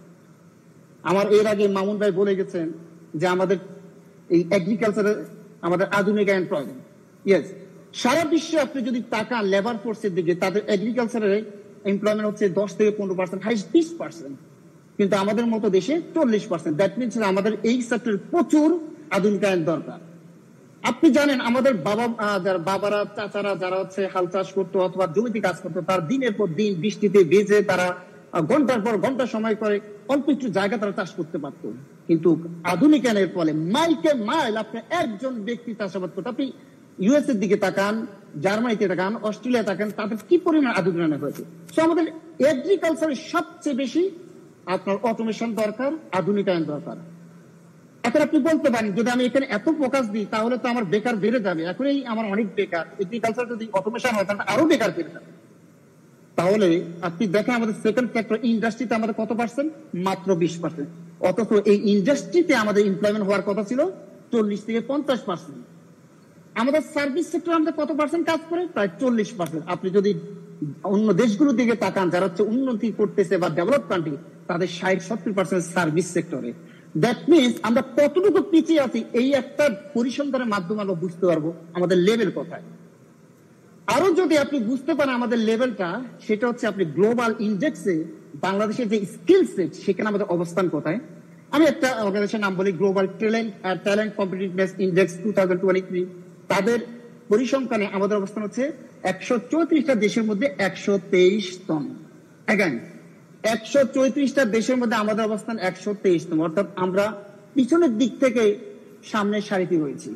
অর্থাৎ আমাদের স্কিল সেট আমরা অনেক পিছিয়ে। কেন ইনফরমেশন দরকার? আজকে আমি এখানে বিএনপি যদি এই প্রোগ্রামটা আয়োজন করছি, বিএনপি কে বলবো আপনারা বাংলাদেশকে নেক্সট 10-15 ইয়ার্সে কোথায় নিয়ে যাবেন, এটা ডিপেন্ড করবে আপনারা এই স্কিল সেট আপনারা কতটুকু দেশকে এগিয়ে নিয়ে যাবেন। এই যে আমি বললাম স্কিল সেট কেন ইম্পর্টেন্ট, ফর 2 রিজনস। ধরেন এই যে বিদেশিরা আমাদের দেশ থেকে লোক নিয়ে হায়ার করে দেন, আমাদের এখন কত লোক বাইরে কাজ করে? প্রায় 13 মিলিয়ন, 1,20,00,000-এর মতো। তারা যখন ম্যান পাওয়ার হায়ার করবে তারা দেখবে এই দেশে আসলে ম্যান পাওয়ার স্কিল সেটটা কেমন কোন লেভেলে আছে। তারা যদি তাদের স্কিল সেট ভালো নাই, তারা they will not be encouraged to hire from us. তো we should focus on that. Second reason, low skill, why this is a problem. Example দিই, যদি ফিলিপাইনের দিকে আপনি তাকান, আপনি ফিলিপাইনে দেখবেন তাদের ফরেন লেবার অথবা তাদের মাইগ্রেন্ট ওয়ার্কার হচ্ছে প্রায় 1 কোটি। তারা আর্ন করে হচ্ছে $40 বিলিয়ন প্রতি বছর। আর আমাদের মাইগ্রেন্ট ওয়ার্কার কত জানেন? 1,30,00,000। আমরা আর্ন করে হচ্ছে $20 থেকে $21 বিলিয়ন প্রতি বছর। তার মানে বেশি জনসংখ্যা দিয়েও, বেশি মাইগ্রেন্ট ওয়ার্কার দিয়েও আমরা আর্ন করতেছি অনেক অনেক কম, 50%-এরও কম। তো তার মানে যদি আমার স্কিল লেভেল হাই হতো তাহলে আমরা অনেক বেশি আয় করতে পারতাম। তাহলে এখানে পলিসি মেকারদের কি কাজ? পলিসি মেকারদের কাজ হচ্ছে প্রথম আন্ডারস্ট্যান্ড প্রবলেম এবং আমাদের আরো আন্ডারস্ট্যান্ড করা যে যারা আমাদের কম্পিটিটর আছে তারা কিভাবে ভালো করছে। এই যে আমি ফিলিপাইনের এক্সাম্পল দিলাম, আমি ইন্ডিয়ার এক্সাম্পল দিলাম। ইন্ডিয়া অনেক বড় কান্ট্রি, অনেক, কিন্তু ফিলিপাইনের জনসংখ্যা 11 কোটি, 11.5 কোটি, আমাদের জনসংখ্যা 7 কোটি 18 কোটি, কিছুটা সিমিলারিটি আছে। তাহলে আমাদের বুঝতে হবে এই দেশ কিভাবে ভালো করতেছে, কোন জায়গায় তার ট্রেনিং দিচ্ছে, কোন জায়গায় তারা হচ্ছে তাদের ম্যান পাওয়ারকে সেট করতেছে। ওইখান থেকে আন্ডারস্ট্যান্ড নিয়ে আমাদের হচ্ছে ফিউচার পলিসি মেক করতে হবে। আমার থার্ড পয়েন্ট যেটা হচ্ছে based on my previous 2 points, যে আমরা আন্ডারস্ট্যান্ড দ্য প্রবলেম এবং আন্ডারস্ট্যান্ড আমরা কোথায় আমাদের কারা কম্পিটিটর আছে তারা কি ভালো করছে। যদি আমরা এই দুইটাকে আন্ডারস্ট্যান্ড করি, আমার থার্ড পয়েন্ট হচ্ছে আমার ফিউচার পলিসি মেকিং করা। সেই ফিউচার পলিসি মেকটা কেমন করতে হবে? আজকে বিএনপি যদি 1 বছর পরে ক্ষমতা আসে, বিষয়টা এরকম না যে তারা 5 বছর ফিউচারটা করে ফেলবে। বিষয়টা হচ্ছে এমন যে তারা এই 5 বছরে কি কি পলিসি মেক করছে এবং কি কি শুরু করছে, যেটা নেক্সট 10 ইয়ার্স 15 ইয়ার্স পরে এই বাংলাদেশের তরুণরা তার ফল ভোগ করবে। বিএনপি 5 বছরে কোনো ফল ভোগ করাতে পারে, that's would be so tough thing, but BNP can do start something very good that we can achieve that result in the next 15 to 20 years. তখনই ওই যে আমরা জিয়া রহমানের কথা বলি, জিয়া রহমান প্রথম প্রেসিডেন্ট জিয়া রহমান প্রথম এই দেশে মাইগ্রেন্ট ওয়ার্কারের যাত্রা শুরু করে 1975 সালের পরে। তিনি গালফ কান্ট্রিগুলোর সাথে চুক্তি করেন, তখন থেকে আমাদের দেশের লোকজন বিদেশে যাওয়া শুরু করে। ওইরকম আপনি হিস্ট্রি মেক করতে হবে। বিএনপি এসে সবাই জব দিয়ে দিবে, this is not a truth. যেটা শেখ হাসিনা গত 15 বছরে যে উন্নয়নের বেলুন ফুলাইছে, সেটা 24 জন্য দেখলাম ফাঁস হয়ে গেছে, আসলে কিছুই হয় না। ওরকম কিছু যাতে না হয় আমরা চাই আজকে মাহাদি ভাই কথা বলছে যে আজকে আমাদের এখানে বক্তারা যে কথা বলার আগে অমুক তমুক যে স্তুতি গাওয়া সেটা করে নাই। This kind of change we want to see in the future. Okay. Jamal ভাই, আমাদের 10 মিনিট টাইম প্রায় শেষের দিকে, আপনার আর 1 মিনিটের মতো আছে। হ্যাঁ, ওকে, আমি হয়তো 2 মিনিট। আমাদের যে গ্লোবাল চেঞ্জ, এখন আপনি দেখেন যে ট্রাম্প সরকার ক্ষমতা আসার পর সারা বিশ্বে আপনার ম্যানুফ্যাকচারিং বা জব রিলেটেড যে চেঞ্জ আসছে, বাংলাদেশকে ম্যানুফ্যাকচারিং হাব বানানোর একটা সুযোগ আছে, সেদিকে ফোকাস করা যাবে। আমি নেক্সট একটা পয়েন্ট কথা বলছি, আউটসোর্সিং। বাংলাদেশে প্রায় 1 মিলিয়ন লোক ফ্রিল্যান্সিং করে, কিন্তু তাদের কিছু প্রবলেম, তারা গত কয়েক যুগ ধরে জানে তারা সহজে বাংলাদেশে টাকা নিয়ে আসতে পারে না। এই তাদের বাংলাদেশের টাকা নিয়ে আসতে যে পেপলের যে প্রবলেম, এই পেপল আনার জন্য এই নেক্সট যে আমাদের যে দল ক্ষমতা আছে তাদের সেই কাজটা সবচেয়ে করা যায়। সেকেন্ড একটা বিষয়, রিকগনিশন অফ আউট, যারা ফ্রিল্যান্সিং করে তাদের রিকগনিশন। কোন ধরনের রিকগনিশন দরকার? তারা একজন সাধারণ জব মার্কেটে যারা জব করে তাদের চেয়ে অনেক বেশি আয় করে, কিন্তু তাদের জবের রিকগনিশন, এবং সেই রিকগনিশনটা সোশ্যাল লেভেলে অনেক প্রবলেম ক্রিয়েট করে। কিরকম প্রবলেম ক্রিয়েট করে? আমার ছোট ভাই, সে ফ্রিল্যান্সিং মাসে কয়েক লাখ টাকা কামায়, কিন্তু জব মার্কেট, যখন বিয়ের মার্কেটে যাবেন, পাত্রী বাবা জিজ্ঞাসা করে ছেলে কি জব করে, যখন তারা ফ্রিল্যান্সিং করে তখন তার ওই জবের কেউ ভ্যালু দেয় না। আমি বলবো জামাল ভাই, আমাদের সময় শেষ ভাই, প্লিজ, আমাদের অনেক বক্তা রয়ে গেছে। 30 সেকেন্ড। তাহলে আমাদের ওই ফ্রিল্যান্সারদের প্রবলেমটা কেন? সেই সংকল্প যে বিএনপি যে 31 দফা, আপনার 31 দফা 17 নম্বর দফা এবং 23 নম্বর দফার থেকে 17 নম্বর দফায় বিএনপি ফোকাস দিয়েছে মাইগ্রেন্ট ওয়ার্কারকে job security, dignity and safety, এবং 23 নম্বরে যারা যে জিনিসটা ফোকাস দিয়েছে modern and forward looking youth policy development. তো এই পলিসি মেকিংটা যদি বিএনপি যে ইনিশিয়েটিভ নিয়েছে সংস্কারের, যেটা 2022 সাল থেকে শুরু করছে, আমি মনে করি এই আজকের যে উদ্যোগ, ওই উদ্যোগ হচ্ছে এই 23 দফার আদলে। আমি মনে করি বিএনপি যদি এই তরুণদের এই কাজটি সহজভাবে করতে পারে, তাহলে আজকে যদি যারা জব পাবে, যারা প্লেসমেন্ট পাবে, তারা বিএনপির মূল। থ্যাংক ইউ ভাই, thank you so much. Thank you. আচ্ছা, আমরা এখন একটু দর্শকদের কাছে যাব। আমরা 3 জনের মতামত বা প্রশ্ন দিব। আপনারা যদি প্যানেলিস্টদের কাছে কোনো প্রশ্ন করতে চান সেটাও করতে পারেন। কর্মসংস্থান এবং তারুণ্যের ক্ষমতায়ন, শিল্পায়ন নিয়ে আপনাদের মতামত ব্যক্ত করতে পারেন। আমাদের এখানে প্রথমে একজন মাইক আছে, আপনার নাম এবং পরিচয় দিয়ে মতামত বা প্রশ্নটা ব্যক্ত করতে পারেন প্লিজ।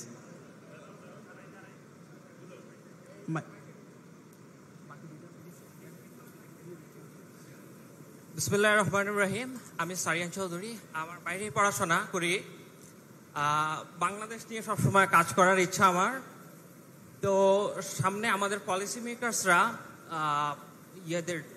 ইনভেস্টার্সদের জন্য এবং এন্টারপ্রেনিয়ার্সদের জন্য কি বেনিফিটস এবং ট্যাক্স বেনিফিটস দিবে আর কি, এটা আমার প্রশ্ন।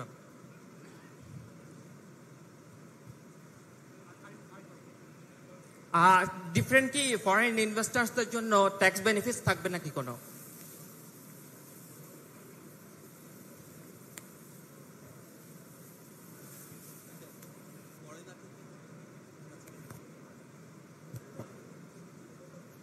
প্রথমত আপনি অর্থনীতিতে এটা লেভেল প্লেইং ফিল করতে হবে, যেটা বাংলাদেশে অ্যাবসেন্ট ছিল গত বছরগুলোতে। এবং বাংলাদেশ কিন্তু একটা হাইলি রেগুলেটেড কান্ট্রি, এটা হচ্ছে বাংলাদেশের সবচেয়ে বড় প্রবলেম। হাইলি রেগুলেটেড কান্ট্রি, যার কারণে আমাদের বিজনেস ডিসিশন, আমাদের ইনভেস্টমেন্ট ডিসিশন সবকিছু নিতে গেলে যত ধরনের বাধা আছে, যত ধরনের সমস্যা আছে, আপনি যদি এগুলো রিমুভ করে দিতে পারেন, this is the big enough incentive for everybody. শুরুতে এই বাধাগুলোকে ডিরেগুলেশন অ্যান্ড লিবারালাইজেশনের মাধ্যমে যদি আমরা রিমুভ করতে পারি, প্রথম ইনসেন্টিভ হবে সবার জন্য লেভেল প্লেইং ফিল্ড হবে, অর্থাৎ ডেমোক্রেটাইজেশন অফ দ্য ইকোনমি। আপনি খালি পলিটিক্সকে ডেমোক্রেটাইজেশন করবেন আর ইকোনমিকে করবেন না, এটা হবে না। আপনাকে অর্থনীতিকে গণতন্ত্রায়ন করতে হবে। এভরিবডি, বাংলাদেশের সাধারণ মানুষ, সর্বস্তরের মানুষের যাতে ইকুয়াল অপরচুনিটি থাকে, এটা হচ্ছে সবচেয়ে বড় ইনসেন্টিভ। সেকেন্ড ইনসেন্টিভ হতে আপনার জনসংখ্যাকে জনসম্পদে পরিণত করতে হবে। দে শুড বি প্রোডাক্টিভ, সেটা বিজনেস হোক, চাকরি হোক। এই যে প্রোডাক্টিভ করার জন্য একজন বলে গেছে যে প্রধান যে কাজটা হচ্ছে শিক্ষা। আমরা শিক্ষাতে বাংলাদেশ সারা বিশ্বের তুলনা করলে অনেকটা সব নিচের দিকে আমাদের বিনিয়োগ শিক্ষাতে। এই জন্য বিএনপির 31 দফায় আপনি লক্ষ্য করবেন আমরা প্রপোজ করেছি আগামী দিনের শিক্ষার জন্য 5% অফ জিডিপির 5% বিগ অ্যামাউন্ট, অনেক বড় অ্যামাউন্ট। গ্র্যাজুয়ালি আমাকে ওখানে যেতে হবে। এবং শিক্ষা বলতে এটা খালি বই পুস্তকের শিক্ষা না, এই শিক্ষার মধ্যে আপনার টেকনিক্যাল আছে, কালচার আছে, তারপরে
সেটা হচ্ছে এই মানব সম্পদ তৈরি করতে গেলে যেটা প্রয়োজন, আমাদের একটা স্কিল ওয়ার্কফোর্স দরকার।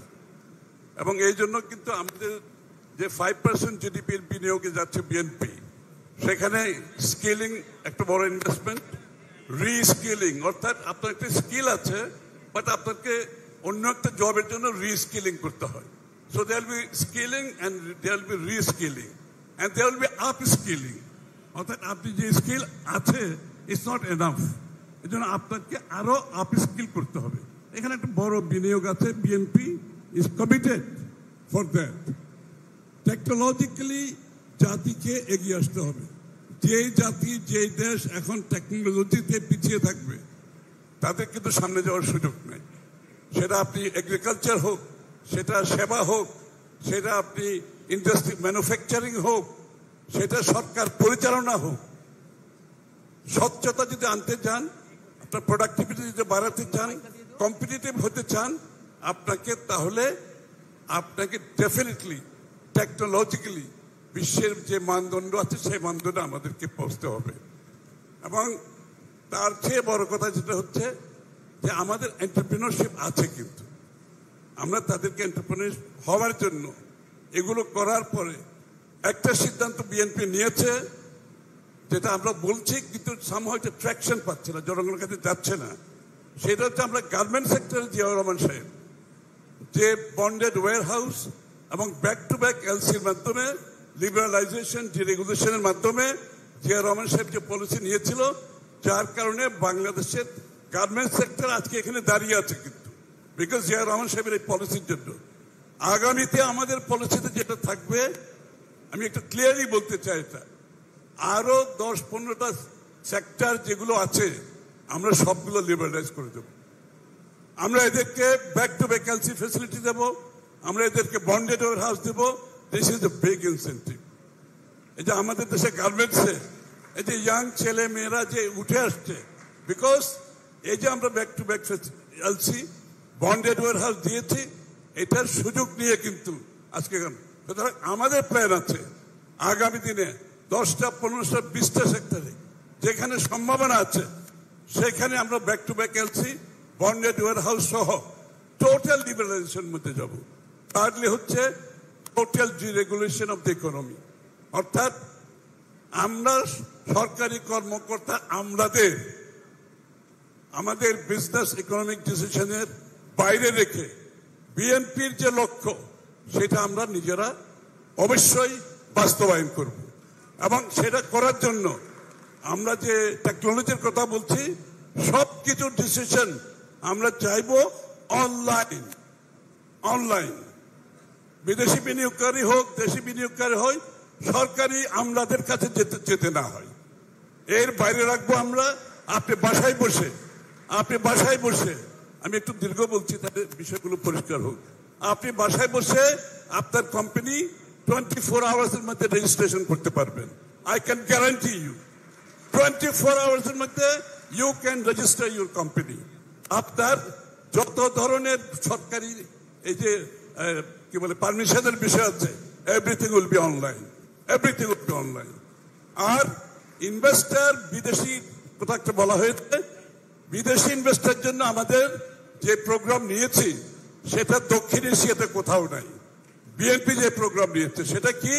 সেটা হচ্ছে বাংলাদেশে যারা বিনিয়োগ করতে আসবে প্রত্যেকটি ইনভেস্টরের জন্য আমরা বিদেশ থেকে একজন করে ক্যাপ্টেন নিয়োগ করব। ক্যাপ্টেন হবে কারা? আমাদের এই যে তোমাদের মতো আপনাদের মতো ইয়াং ছেলে মেয়েরা, শিক্ষিত, smart, intelligent. You will be the captain. এবং ক্যাপ্টেনের দায়িত্ব হলো বিদেশি বিনিয়োগকারীর শুরু থেকে শেষ পর্যন্ত, তার প্রোডাকশন পর্যন্ত এই ক্যাপ্টেনের দায়িত্ব হচ্ছে হি or she will get all the permission. He or she will solve all the problem. Investor কিছু করতে হবে না। ইনভেস্টর শুধু ওর মনিটরে কোরিয়াতে বসে, চায়নাতে বসে, জাপানে বসে ইনভেস্টর দেখবে যে তার প্রগ্রেসটা কি হচ্ছে। আসার দরকার নাই। The captain will do the job. So এরকম স্মার্ট ক্যাপ্টেন আমাদের লাগবে আগামী দিনে। Be prepared for it. Thank you. জি, পরবর্তীতে কার কাছে মাইক আছে? আরেকজন প্লিজ।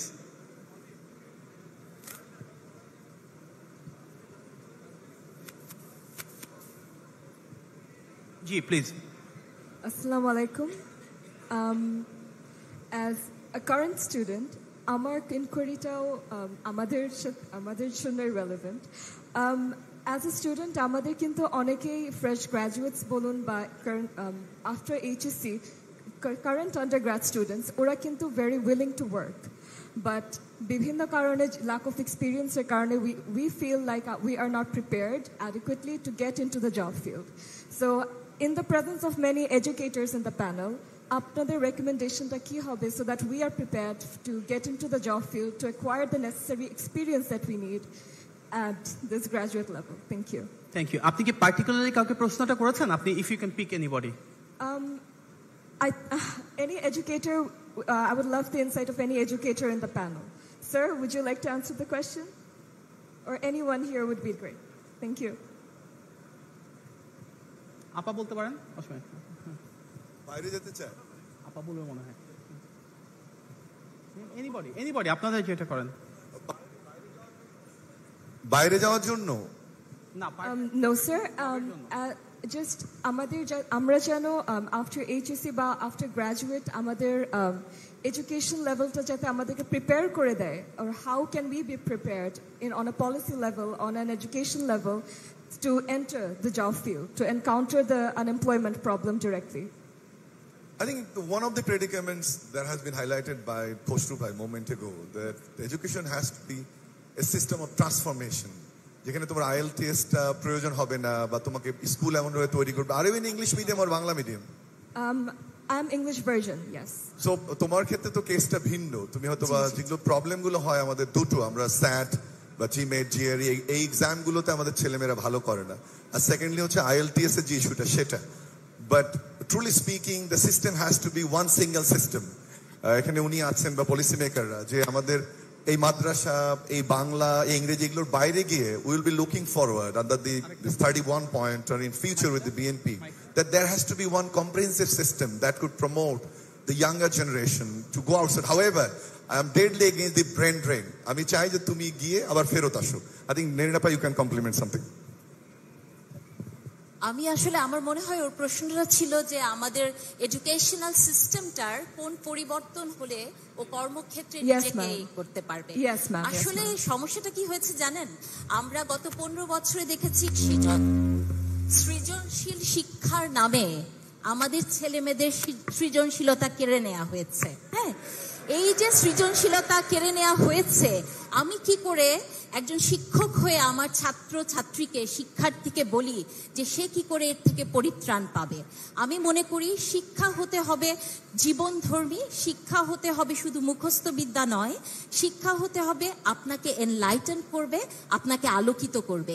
এই প্রশ্নের উত্তরটা আমি আসলে দিতে চাই না এই কারণ আমাদের অনেক পরিবর্তন এসেছে এবং আমরা বিশ্বাস করি নতুন যে সরকার আসবে সেই সরকার অবশ্যই এই জায়গাটাতে দৃষ্টি দিবে। আপনার মতো সমস্ত শিক্ষার্থীর যে চোখের পানি, তার যে শিক্ষার সার্টিফিকেটটা শুধু কাগজ হয়ে গেছে, তার মস্তিষ্ক এবং হৃদয়ে কিছু আসেনি, আমি মনে করি এটি পরবর্তীতে যারা ক্ষমতায় আসবেন তারা এই বিষয়টি দেখবেন। ধন্যবাদ। আমরা তৃতীয় এবং শেষ এখনকার মতন, পরে আবার আসবো। আমি জাস্ট 1 সেকেন্ড। জি, আমার মনে হয় শিক্ষার বিষয়টা আমি একটু আগে বলেছি। জি, একটা বিনিয়োগের সমস্যা ছিল, সেই বিনিয়োগ সম্বন্ধে আমি বলেছি, কিন্তু কোয়ালিটি, লেখাপড়ার যে কোয়ালিটি, এটাতে বাংলাদেশে যে একদম নাই এটা তার বলার অপেক্ষা রাখে না। তারপরে যে আপনার ছেলেমেয়েরা সার্ভাইভ করতেছে এই ধরনের একটা শিক্ষা নিয়ে। সো আপনার কারিকুলাম থেকে শুরু করে শিক্ষার প্রতিটি স্টেপে কোয়ালিটি এডুকেশন ছাড়া কোন জাতির এই থ্রেশহোল্ড যদি ক্রস করতে চান, আমাদের প্রবলেম কোথায়? আমাদের মতো দেশগুলোতে আমরা একটা জায়গা পর্যন্ত ডেভেলপমেন্টে যেতে পারি, কিন্তু আমরা ওই থ্রেশহোল্ডটা ক্রস করতে পারি না। কেন? আমাদের এডুকেটেড জনগণ নেই। আপনি চাইনাতে বলেন, US, all the western countries, they have large enough educated population, they make the difference. আমরা থ্রেশহোল্ড যদি ক্রস করতে চাই, we have to, it's not যে বাইরে যাওয়ার জন্য না, দেশের বাইরে যেখানে যাই, আমাদের ওই থ্রেশহোল্ড ক্রস করতে গেলে ওভারঅল যে ইনভেস্টমেন্ট হবে সেখানে quality of education is a must. Thank you. আমাদের লাস্ট এখনকার মতো, আমরা পরে আবার ব্যাক করবো অডিয়েন্সের কাছে। একজনের কাছে মাইক আছে মনে হয় এই মুহূর্তে, আপনি প্লিজ দাঁড়িয়ে আপনার প্রশ্ন বা মতামতটা দিন প্লিজ। জি প্লিজ। হ্যালো, আসসালামু আলাইকুম। ওয়েলকাম। হ্যালো, আসসালামু আলাইকুম। আমার নাম অপসর ইব্রাহিম শৈলী। I'm a law student and I want to question. 31 দফা যে কথাটা বলা হয়েছে, ওখানে 24 নাম্বার